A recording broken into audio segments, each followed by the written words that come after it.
Азыркы темабыз саясий режимдер. Бул саясий режим деген эмне деген түшүнүк? Канча саясий режим бар? Ошолор жөнүндө кыскача жооп берүүгө аракеттенели.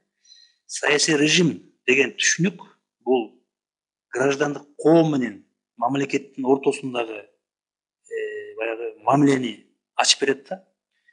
Саясий режимдерге төмөнкүдөй 3 саясий режимдерге бөлсөк болот. Биринчиси демократия.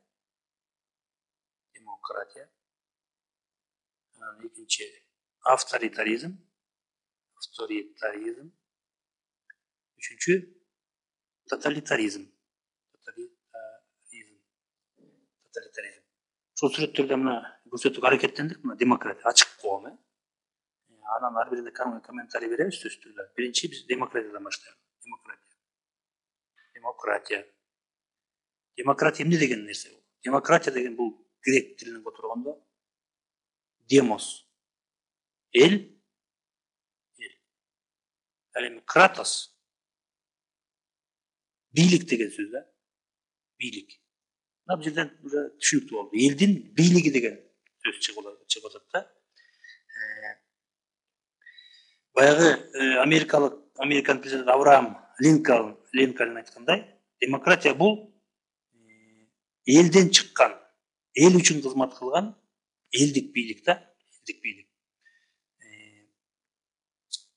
Баягы демократиянын негизги коомдо демократиянын негизги 4 принциби бар да, 4 принципке ээ. Демократия. Биринчи бул баягы бийликтин элге таандык болушу. Бийликтин элге таандык болушу. Бийликтин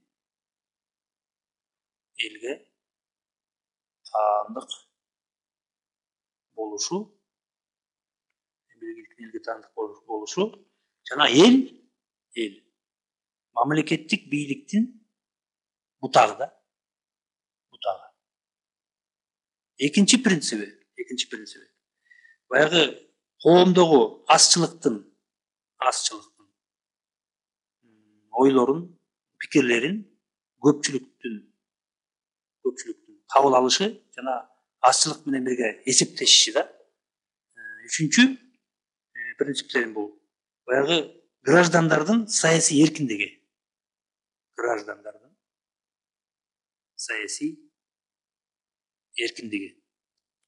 Ал эми 4-чү принциптердин бири бардык адамдардын, бардык граждандардын, закон алдында бирдейлүүлүгү да, бирдей болуш. Мына ошол 4 принцип сакталса, биз демократия бар деп түшүнсөк болот экен да. Мисалы Кыргызстандын шартын алсак, азыр бизде өзүбүз Кыргызстан демократиялык багытты тутуп өнүгүп келе жаткан мамлекетпиз да. Эгер мындай багып каратылган болсок, бизде мына биринчи принцип боюнча бийлик элге таандык. Башкача айтканда, эл түздөн түз жанагы шайлоо органдарына катышып атат бийликке. Мамлекет жанагы парламентке отурган депутаттар эл аркылуу шайланып келип атат. Мына муну биринчи пунктта барып таксак. Экинчи, мисалы бизде азыр эмне деген гана саясий уюмдар жок, партиялар бар. Мына ошол көпчүлүк азчылыктын сунуштарын көпчүлүк эске алыш керек.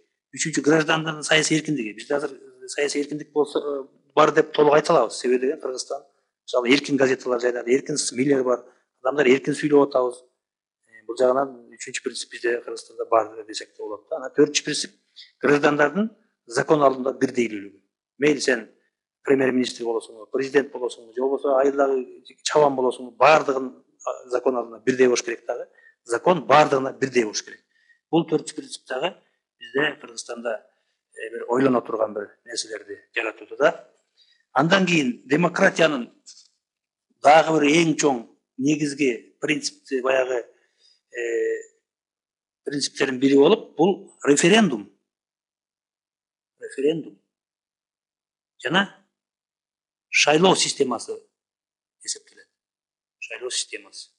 Референдум деген эмне? Референдум деген бул жалпы элдик талкуу.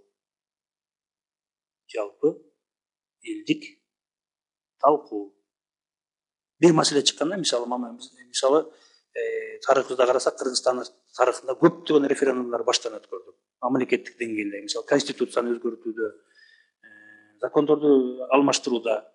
Мына бул референдум ошол демократиялык туу туткан мамлекеттерде эң чоң бир институттардын бири болуп эсептелет да. Андан экинчиси бул шайлоо системасы. Шайлоо системасы деген эмне? Шайлоо системасы бул ошол жанагы өкүлчүлүктүү органдарга шайлоонун тактап, ошолордун тартиптерин сактаочу системаны биз шайлоо системасы деп айтабыз да. Мисалы баардык өлкөлөрдө, көпчүлүк өлкөлөрдө, дүйнө өлкөлөрүндө мисалы мындай шайлоого катыша турган атайын граждандардын жашы мисалы көпчүлүк өлкөлөрдө 18 жаштан деп эсептелет да. 18 жашка толгон баардык көпчүлүк өлкөлөрдүн граждандары шайлоо укугуна ээ болушат да. Бул шайлоо системасынын эки тиби бар да, шайлоо системасынын эки түрү бар экен. Эки түрү бар. Биринчи түрү бул пропорционалдык шайлоо дейт. Пропорционалдык шайлоо системасы дагы, экинчиси мажоритардык шайлоо системасы. Мунун айырмасы эмнеде? Кыскача айтып берейин. Мисалы пропорционалдык мажоритардык системада жанагы шайлоо бюллетенине, мисалы шайлоо бюллетени, баарыбыз бюллетени билебиз да. Шайлоо бюллетенине мисалы парламентке шайлана турган болсо, ошол кандидаттын персональный өзүнүн аты жазылат. Мисалы Акматов, Үсөнов, Ташматов, Эшматов.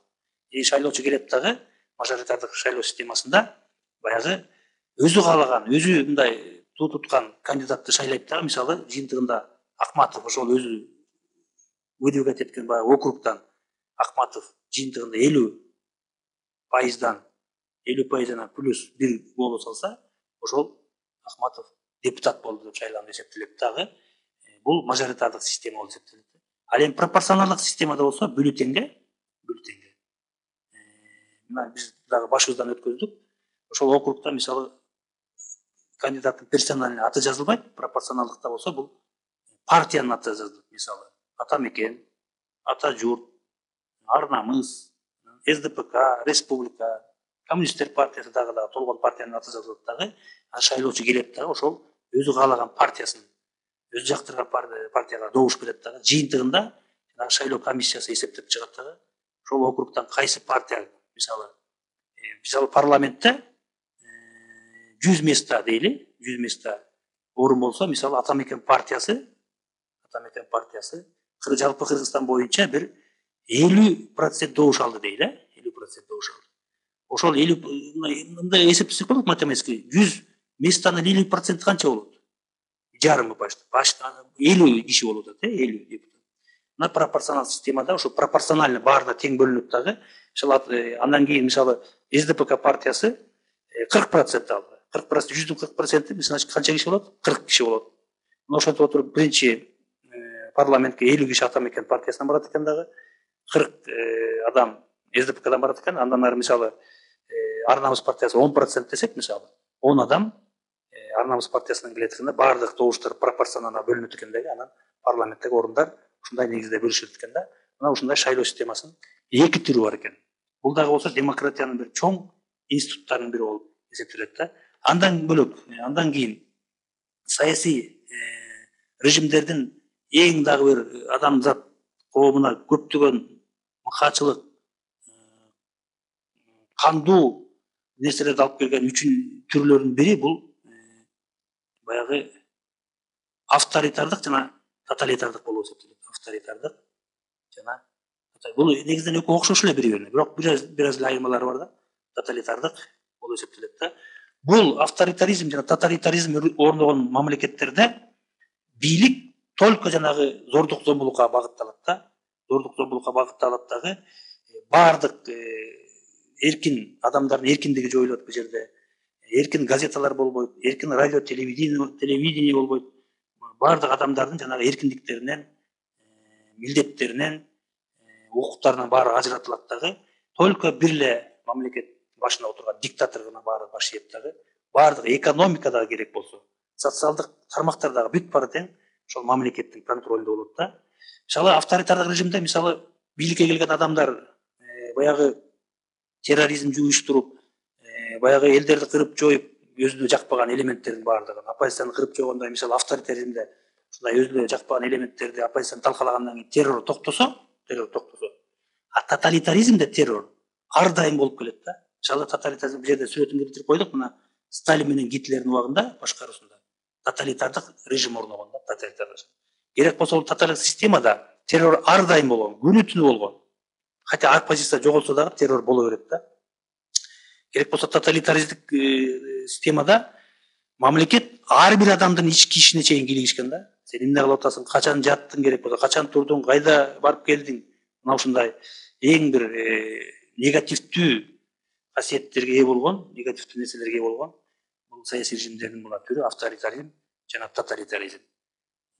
Азыркы дүйнөдө көпчүлүк мамлекеттер демократиялык өнүгүү жолуна түшкөн да.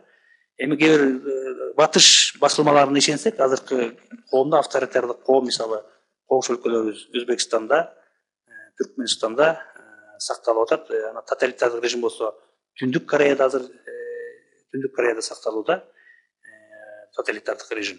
Калган мамлекеттерде, көпчүлүк мамлекеттер уже саясий режимдердин эң бир өнүгүүгө жол ача турган режимдердин бири болгон демократиялык жолду тандап ачканда көпчүлүк мамлекет.